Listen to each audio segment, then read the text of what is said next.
depois de 200 anos de independência, que ainda estejamos nos primórdios do século XXI, tentando lutar contra todas as formas de exclusão que sempre nos caracterizaram. Já podeis da pátria, filhos, ver contente a mãe gentil, já raiou a liberdade no horizonte do Brasil.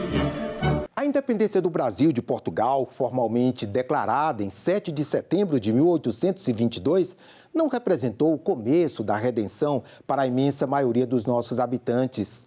Passados 2 séculos, mulheres, negros, indígenas, pessoas com deficiência, homossexuais e outras minorias seguem sendo vítimas de violência, preconceitos e perseguições. O professor e historiador Antônio Barbosa vai nos conduzir no programa de hoje em uma viagem pelo tempo para entendermos o que significam, do ponto de vista da inclusão, os 200 anos de independência do Brasil. O Brasil, de uma forma geral, vai apresentar por volta de 1822 uma situação parecida com aquela que vigorou em todo o período colonial.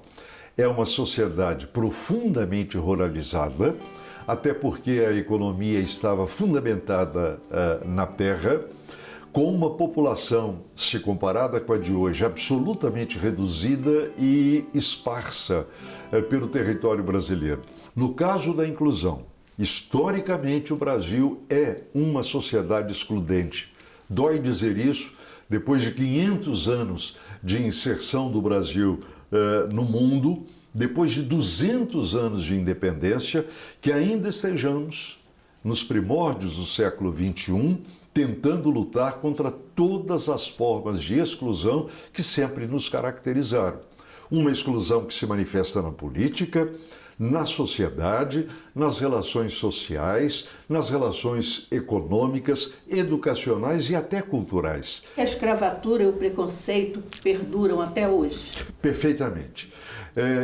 Em primeiro lugar, nós temos que lembrar que a abolição da escravatura, da maneira como foi feita, não altera substancialmente o quadro. Ou seja, a partir do 13 de maio de 1888, os descendentes de africanos escravizados se tornaram, teoricamente, homens livres, mas não foram, em hipótese alguma, incorporados à cidadania. Esse é o problema, e isso persistiu durante todo o período republicano. Em que condições históricas e sociais a população negra vivia na época da proclamação da independência do Brasil, em 1822? Bem, aí você pode considerar, né, que já havia alguns anos da escravidão, então esse processo aí de exploração, de exclusão, era muito vivo, mas à medida que isso acontecia, também os próprios negros criavam algumas situações de enfrentamento disso. Então você tinha, paralelo ao sistema escravista, você tinha também os movimentos de libertação negra. Então tinha o processo quilombola, por exemplo, tinha os movimentos urbanos. Assim, de uma certa forma, né, eu poderia dizer que a Lei Áurea, sim, trouxe elementos objetivos, porque foi a primeira vez que o Estado proibiu. Então, proibiu de uma forma sistemática a escravidão como a existência no país. Atualmente, o racismo é tratado como crime inafiançável e imprescritível, fruto de uma lei proposta pelo ex-deputado federal Caô. Eu diria que cada um desses elementos, como se diz, é um tijolo, né? Além digamos, de um combate objetivo ao racismo, né, como uma proibição legal, uma proibição institucional, etc., você também tem outros elementos aí, por exemplo, o Estatuto da Igualdade Racial foi um elemento importante, né? A lei de cotas, por exemplo. Então, esses elementos eles vão fortalecendo uma estrutura de transformação social.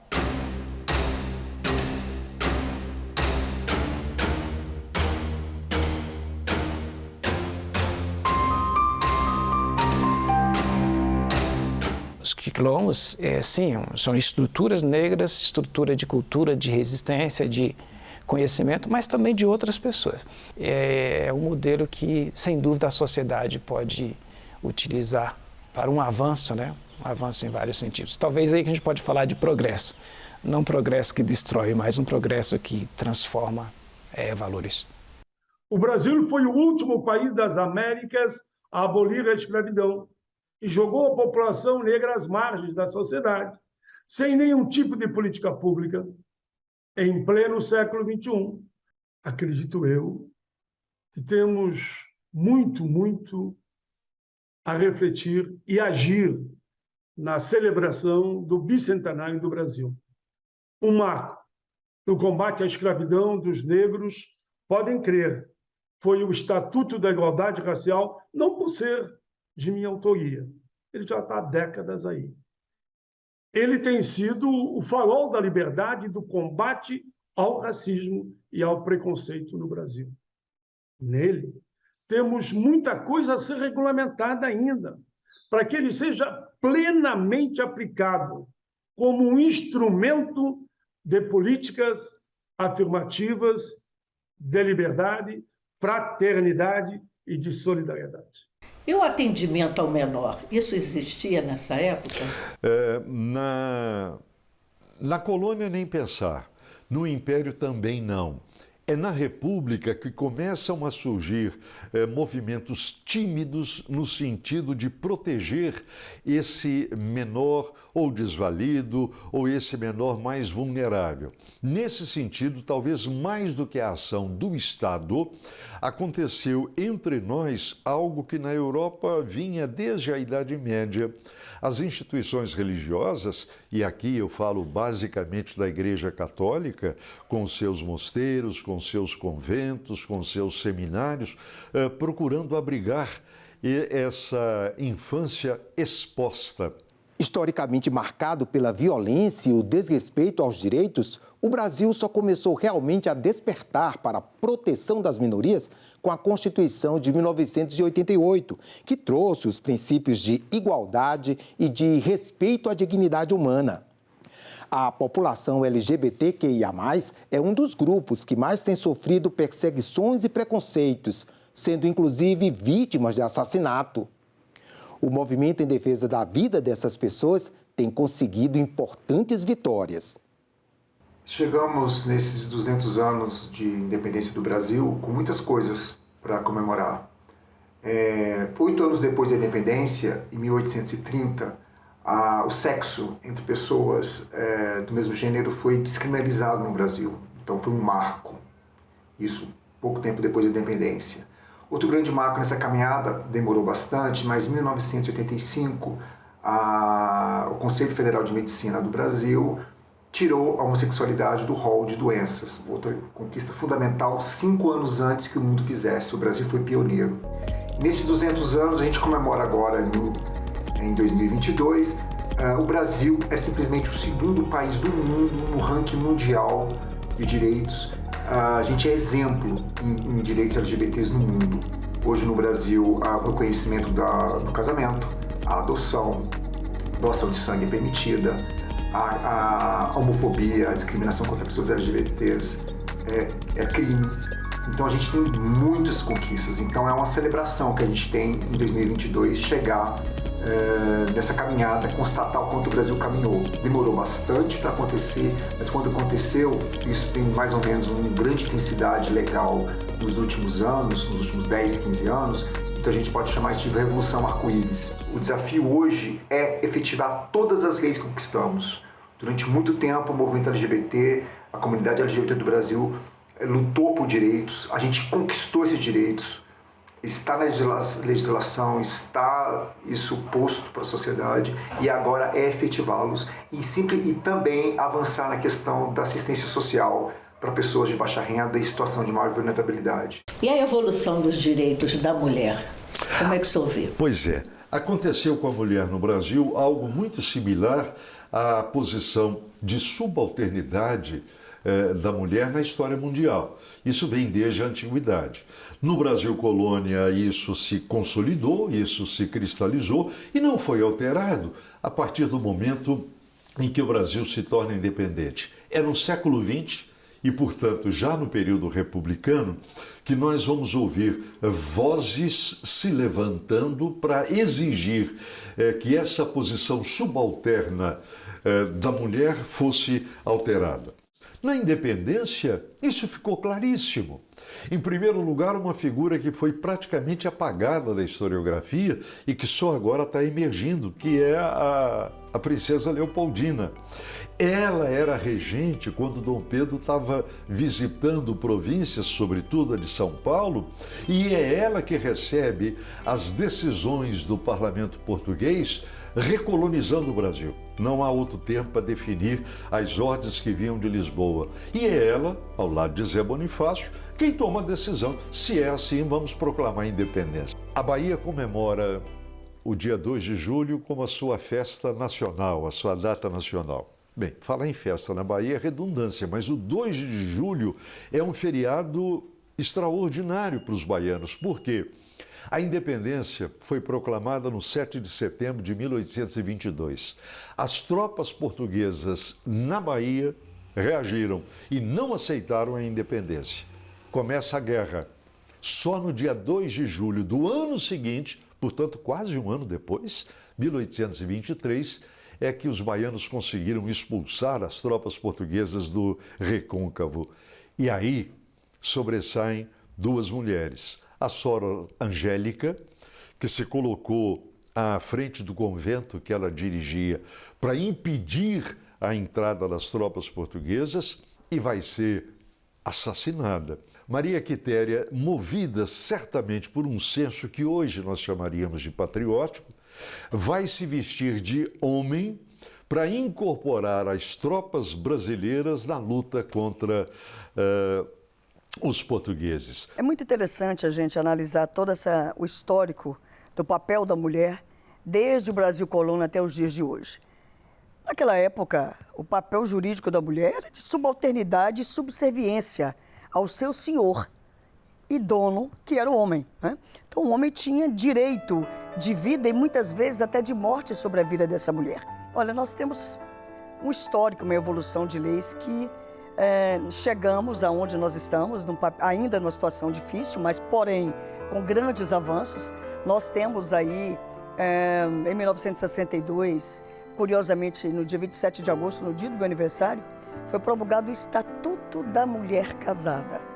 Esse Estatuto da Mulher Casada, ele veio contrapor ao Código Civil de 1916, que dizia que nós mulheres tínhamos que pedir autorização para os nossos maridos para trabalharmos fora de casa. Nós não tínhamos direito à herança e também o Código de 1916 dizia para nós mulheres que em caso de separação eu não podia pedir a guarda dos meus filhos. Mas nós não podemos deixar de falar que uma das leis que foi um marco para todas nós mulheres e um grande avanço na proteção de todas nós foi a Lei 11.340, conhecida como Lei Maria da Penha, que agora, recentemente, no mês de agosto, ela fez 16 anos de vigência. Essa lei que veio para mudar paradigmas, mudar consciência e dizer para todas nós mulheres que nós não necessitamos e não precisamos e não merecemos mais viver sob o jugo da violência. E o que nós queremos, o que eu quero, o que todos os homens e todas as mulheres querem, é que vivamos em paz e em harmonia. Não é? Então, o que eu sei e creio é que homens e mulheres desejam criar nossos filhos e filhas, passando para eles que não é normal bater e não é natural apanhar. Não é? Então, a Lei Maria da Penha, a Lei 11.340, que também não nos foi dada, o Estado não foi bonzinho em nos dar essa lei. Essa lei também foi construída com muita luta, também com muito sangue, com muito choro de mulheres. Não é? E essa lei, então, veio para nós mulheres como esse divisor de águas. Você, agressor, vai até aqui. Porque se você avançar o sinal, você verdadeiramente será punido pelo crime que cometeu. Mas vamos falar agora como era o tratamento da saúde mental. Num país marcado pela exclusão, pelo preconceito e pela discriminação, os portadores de distúrbios psiquiátricos, vamos dizer assim, sempre foram colocados numa posição de apartação, de discriminação, de afastamento do convívio social. Há um livro recentemente lançado, há poucos anos lançado, e que emblematicamente tem por título O Holocausto Brasileiro. Esse livro está sintetizado, ou ele está focalizado num dos mais famosos, se não o mais famoso manicômio brasileiro, situado em Minas Gerais, na cidade de Barbacena. Ali o tratamento era no mínimo desumano e no máximo homicida. Ainda na Primeira República, a doutora Nise da Silveira, uma das figuras mais extraordinárias representativas das mulheres brasileiras. Doutora Nise era médica, era psiquiatra e é a primeira a assumir uma posição absolutamente revolucionária de humanização do tratamento psiquiátrico no Brasil. A alagoana Nise da Silveira foi a única mulher entre 156 alunos da turma da Faculdade de Medicina da Bahia. Em 1933, ela começou a trabalhar como psiquiatra no antigo hospício da Praia Vermelha, no Rio de Janeiro. Desde cedo, Nise nunca aceitou as formas agressivas e cruéis de tratamento da época. Em substituição às técnicas que tanto desprezava, como o eletrochoque e a lobotomia, Nise introduziu a terapia ocupacional para tratar os pacientes esquizofrênicos. O tratamento se constituía na utilização do barro e da pintura como forma de expressar o mundo interno e conturbado dos doentes mentais. Professor, e em relação aos rancenianos? Aconteceu no Brasil o mesmo problema que percorre a história humana desde a antiguidade. Os rancenianos sempre foram alvo de preconceito e, sobretudo, de discriminação. Basta ver os relatos bíblicos, tanto do Velho quanto do Novo Testamento, para perceber isso. Na Europa medieval, por exemplo, os rancenianos, quando tinham que se locomover de uma região a outra, levavam amarrado no pescoço um sino que era para anunciar a chegada deles numa determinada localidade. Aqui no Brasil não foi diferente.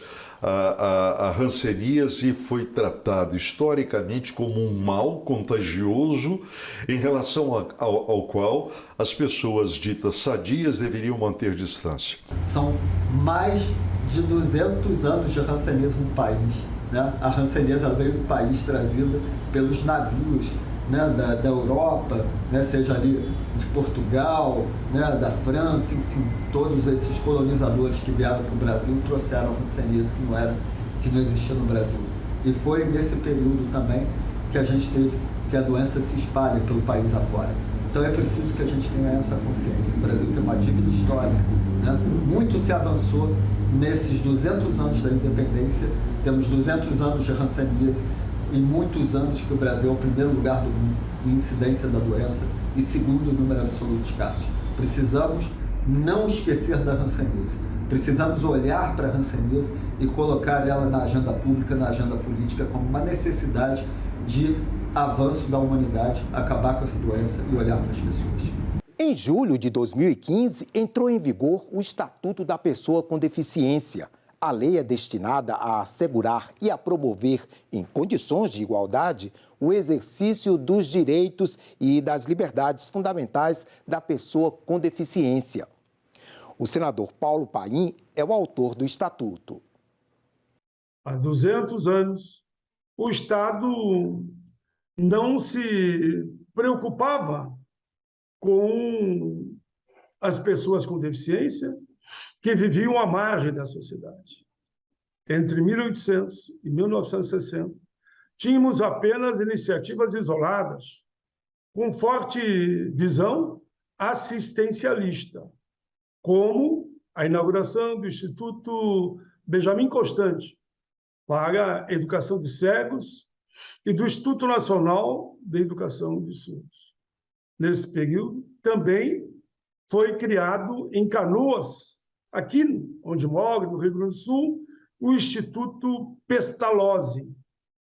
E no Rio de Janeiro, a primeira associação dos pais e amigos dos excepcionais. Já nos anos 2000, iniciaram as discussões que culminaram na elaboração da Convenção Internacional sobre os Direitos da Pessoa com Deficiência.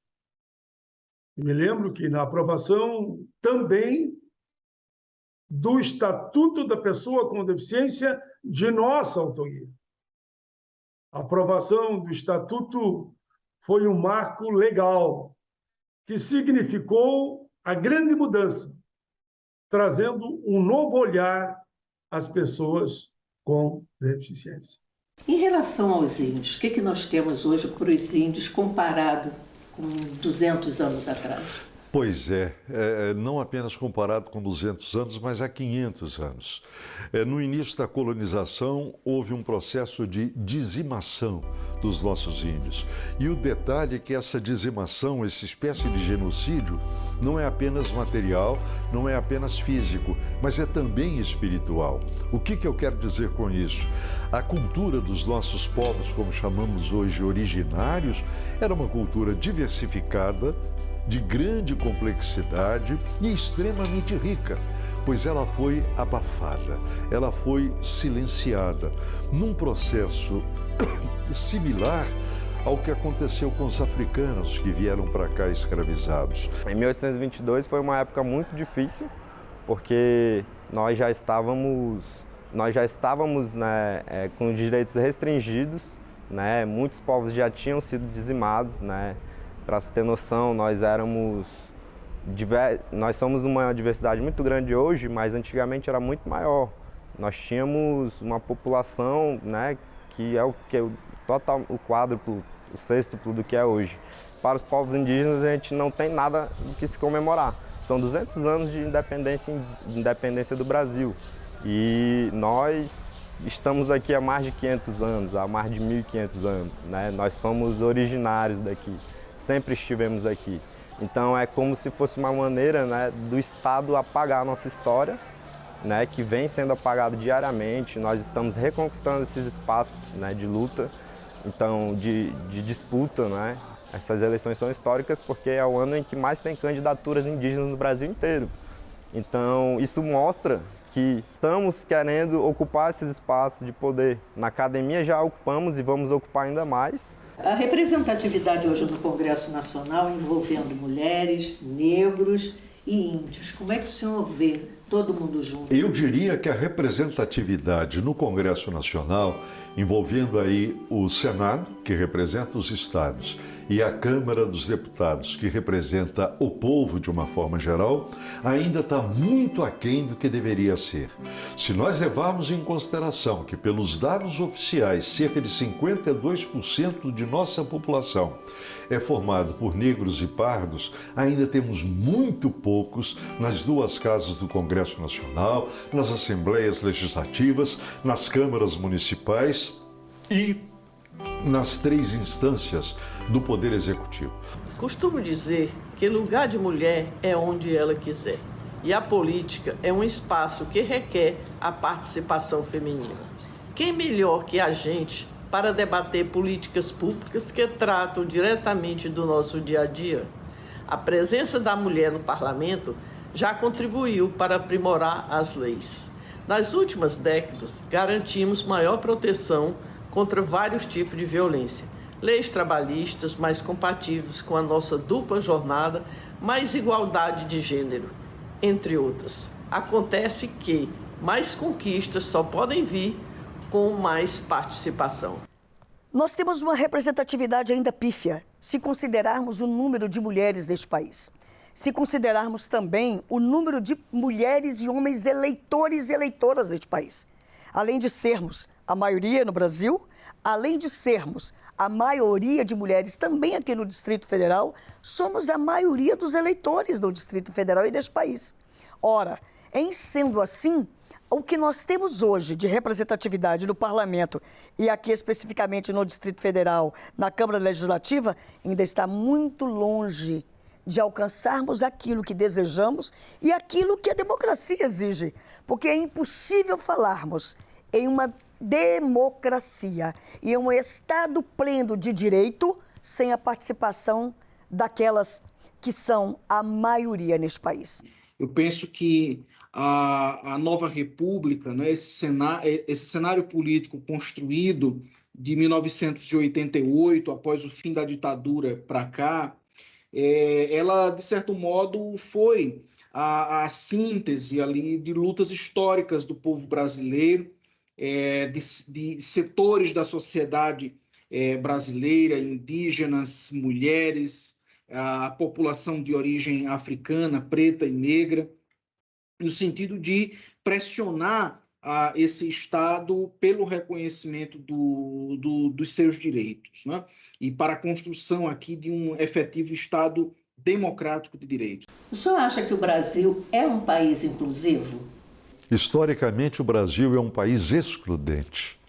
Isso na política, na economia, na sociedade, na cultura.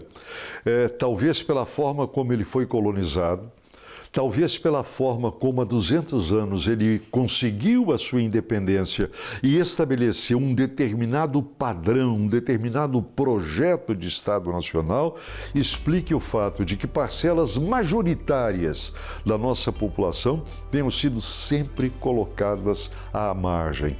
Os pobres, os pretos, os indígenas, os analfabetos, enfim, há ainda um longo caminho a ser percorrido para que nós efetivamente democratizemos não só a política, mas a sociedade brasileira.